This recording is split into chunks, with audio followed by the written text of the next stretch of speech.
கடலூர் மாவட்டம் மஞ்சக்குப்பத்தில் அரசு மேல்நிலைப் பள்ளியில் காவல்துறை உதவியுடன் மாணவர்களுக்கு முடிவெட்டப்பட்ட சம்பவம் வியப்பை ஏற்படுத்தியது. இன்றைய வளரிளம் பருவ பள்ளி மாணவர்களிடையே ஒழுக்க கட்டுப்பாட்டை வளர்ப்பதும் அவர்களை நெறிப்படுத்துவதும் ஆசிரியர்களுக்கு ஒரு பெரும் சவாலாக மாறியுள்ளது. இதன் ஒரு பகுதியாக அரசு மேல்நிலைப் பள்ளிகளில் சில ஆசிரியர்கள் காவல்துறையின் உதவியோடு மாணவர்களின் தோற்றத்தை முறைப்படுத்தவும் முடிவெட்ட விடவும் எடுத்துள்ள நடவடிக்கைகள் வரவேற்பை பெற்றுள்ளது. கடலூர் மஞ்சக்குப்பம் அரசு மேல்நிலைப் பள்ளியில் 500க்கும் மேற்பட்ட மாணவ மாணவிகள் பயின்று வருகின்றனர். இந்த ஆண்டு பள்ளி திறந்த தொடக்கத்தில் இருந்தே 6ஆம் வகுப்பு முதல் 12ஆம் வகுப்பு வரை படிக்கும் மாணவர்கள் நிறைய பேர் ஒழுங்கீனமாக முடி வளர்த்து அதில் விதவிதமாக முடி அலங்காரம் செய்து வருவதை ஆசிரியர்கள் தொடர்ந்து கண்டித்து வந்துள்ளனர்.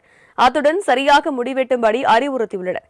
இருப்பினும் ஆசிரியர்களின் அறிவுரையினை கேட்காத 50க்கும் மேற்பட்ட மாணவர்களை காவல்துறை உதவியோடு முடிவெட்டும் தொழிலாளர்களை அழைத்து வந்து முடிவெட்டி சீரமைத்துள்ளனர். இதனைத் தொடர்ந்து ஒழுக்கமாக முடிவெட்டி வர வேண்டும் எனவும், இல்லாவிட்டால் பள்ளி வளாகத்திலேயே இதுபோன்று முடிவெட்டி விடப்படும் எனவும் மாணவர்களை எச்சரிக்கை செய்து காவல்துறையினர் அனுப்பி வைத்தனர்.